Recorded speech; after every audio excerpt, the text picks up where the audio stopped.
Thank you so much, Sam, Kylaris, and Avenger, for getting us here into game number 1. I'm Toby, joined by Jorosaw, and we have got PCX6 EMEA starting right here, right now. Joro, great to be here. How are you doing, my friend?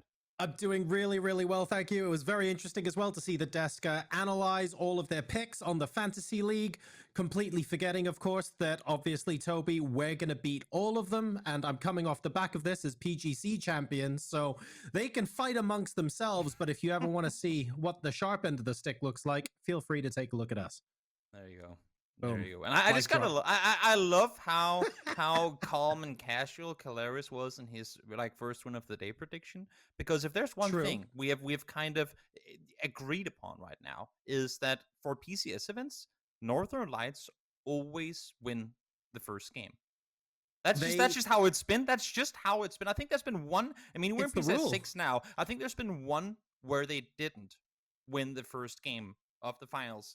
So I'm just I'm looking to see if somehow they will manage to do it again, because winning that first game, you know, everyone's got to get all set, and it's always a little crazier in the first game. Somehow they always come out on top in game 1, and I it's just kind of written in the stars that it's supposed to happen once more. Might be a technical issue here. We've got Sakura Zensen now coming up onto Thunder, and this is looking significantly more serious than the engagement we saw earlier on. Hyruzen with the opening nade. Great the fact that it rolls just past that wall even, but unfortunately it gave Hyruzen plenty of time to move away. Second nade though, that'll do it. Yep, the angle with the net there, fortunately just in between. Thunder now, Hibago needs to come up and back up his teammate. Doesn't manage to get the knock on towards Nix. He's still going to be allowed to get up this staircase. Salty, in the meantime, is kind of caught up by the roadside. I mean, there's only 2 players left alive. I was just going to say, I mean, yes, there's a couple of compounds available. The issue is, if you don't have one of those, there's literally nothing else to play. This is how open the terrain is down here. Metralius will fall to Mexi in a drive-by. Everyone fighting for compounds now. These fights start brewing, battling on out. Vex gets 1, 8, he falls down in return. Melman now goes down. 2, everyone taking casualties. It's chaos all over. Everyone, like, no one expected this shift, and therefore no one could get a chance to group up. So it's just teams pulling up on split positions all over the place. The 2-2 split from Na'Vi not quite working out there. FaZe Clan pushing in. They lose 2 before they push in, but there's going to be no one close quarters to deal with them. We're not on board with Thunder. Only Muka left.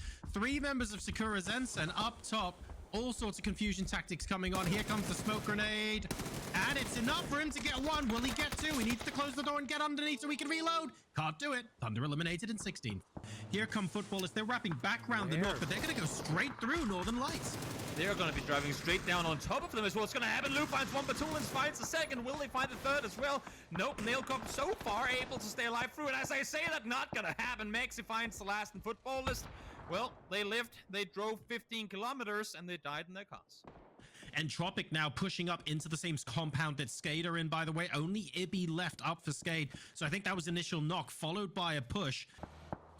Oh, no. Well, that's not good. Metaday and Slippy Zerg nailing a couple of shots. That's Nixie down already. Moving into Apocalypse. It's a 3v1 now. Metabee being very aggressive, going on the outside of the compound, immediately pushing in. Apocalypse knows exactly where Salty's at. He's holding the angle, and this is going to be a 3v1 in no time. Very interesting to me here that Regnum opted, well, Regnum, I should say that Salty opted to go for it. Having said that, does manage to find Apocalypse. We'll see if he's going to go for the flush and try to get healed back up. In the meantime, RTG and Entropic fighting this one off of the shorelines. They need to get this position on lockdown now. BBL coming in behind RTG as well. They need to full-on go up and make a proper roadblock for any other team to go through that way. In the meantime, Ends opting to take the fight for the farm. They know they have to clear this before they can make their way any further. So Regnum Courier now getting pushed by the fence. Trying to holding a fantastic angle upstairs, but they know about that as well, and that is unfortunate. Dance, baby, and they are just about gonna survive. That was so unbelievably close for Mur there, but he gets the heal off just in time. A second grenade comes in as well. He's gonna have to vacate the room. Explodes harmlessly. Ends continuing to push in, but we have now got Slippy Zerg off to the left of your screens there. He could play spoiler for everyone. Chaos unfolds in farm and on the shoreline simultaneously. Slippy Zerg, as you said, trying to be just that. Slippery making his way all around the corner, see if he can get himself into a better position. Molly will come through, will hit Medibay as well. Good connection on that one's going to force him to go back and get healed on up. Will he go down? No, just one tick short. Quizzy in the meantime, though, from inside the circle, finds one. Murdoch finds the second in return. No, Nuki goes down. Fortunately, Squeaky is there to trade the knock. And now Medibay all on his own. We'll have to see if he can get out here alive. This is unfortunate because Slippy Zerg actually got knocked by Na'Vi of all teams, so it was a bit of a third party here, and that's not helping Regnum Kaya. They've only got one left. Medibay eating Molotovs for breakfast at this point. I'm pretty sure that's the third one I've seen him, but this time the Molly does finish him off. Regnum Kaya out in 12th. Yep, and stays alive with 3 up as well. Very impressive considering how chaotic that fight was. In the meantime, Entropic, well, they got some good nades landed on RTG. Unfortunately, PBL had the same answer for them just after, so they fall down. Heroic in the meantime, well, they've been a little quiet on the northern side, but you can only be quiet for so long now. They are forced to take this fight to Northern Lights. As I say that, they do back off. You can see a lot of utility being used here. Page down to very low HP, needs to go back and heal on up before they can now re-engage the fight.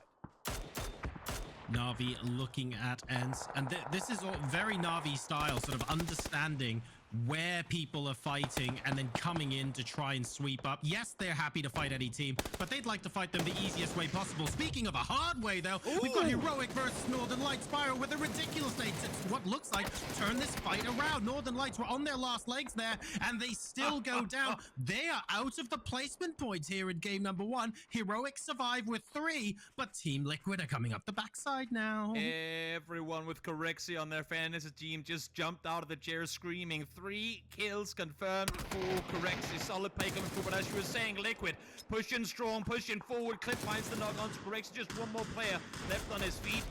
That's going to be Beamy trying to get out of there alive. He is going to stay put at least for now, and as we make our way into placement points here, the longer you stay up, the better your odds. Unfortunately, Howl heard these shots fired from Liquid as well, so they might be coming in this direction too. And this is interesting because James isn't trying to get kills here. He's basically the anchor for the team, wanting to tell the rest of the team. If Na'Vi push north, James will tell them. And it's Team Liquid. They've got 3 players up north towards Howl, but Howl have actually moved towards the center of the circle. They move very, very early on. Thendalos manages to get a knock. Ruin looks like he's going to be able to get back up, although they need the smokes and the cover to be able to do that. This actually gives Liquid a very easy rotate in because Howl are busy fighting another team, so Liquid can chill out almost and do this on foot at their own pace. It allows them forward anyway. Issue is now, I mean, the further they push this direction, the further away from teams they go, and they will have to fight this as a 3-man if they opt to push over this hillside too, because there's no way James is going to be able to have an impact on this battle. Smash backing off, knowing that he's outnumbered, doesn't have a vest either. Smart for him to run away from their face. In the meantime, up and take the fight to the compound. They want to deal with Na'Vi before pushing further into the circle. Alia with a whole bunch of nades. The excellent headshot onto Quizzy from James. He's coming in with a third party, not necessarily expecting a different team here, choosing the opportunity wisely. And Alia banking that off the side of the house to lose a bit of momentum on the nade. Gets the knock onto Diggory. Fantastic grenade work.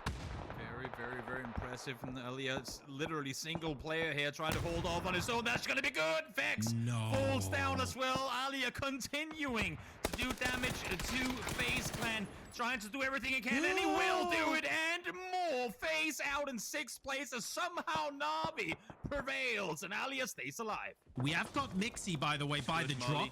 Oh, this is beautiful. It forces Alia through the smokes. It means that James knows exactly where Alia is by process of elimination, and he's making his way back towards Mixie as well. So he's slowly going to make this a 2v1. Circle slowly closing in, and as you were saying, Mixie coming back here to assist as well as Massive. Now he finds Alia as well. 3 teams left alive. This has got Liquid written all over it, unless if Team Rage has something to say. Howl in a difficult position down here. And look at the way that Liquid are splitting out right now. Full control in their 2-2 split. Maintain that control shouldn't be too difficult either with the way that the terrain is. And I'm looking at Team Rage right now, Joe. I'm not seeing where they can push from here. Fortunately, they won't have to go anywhere.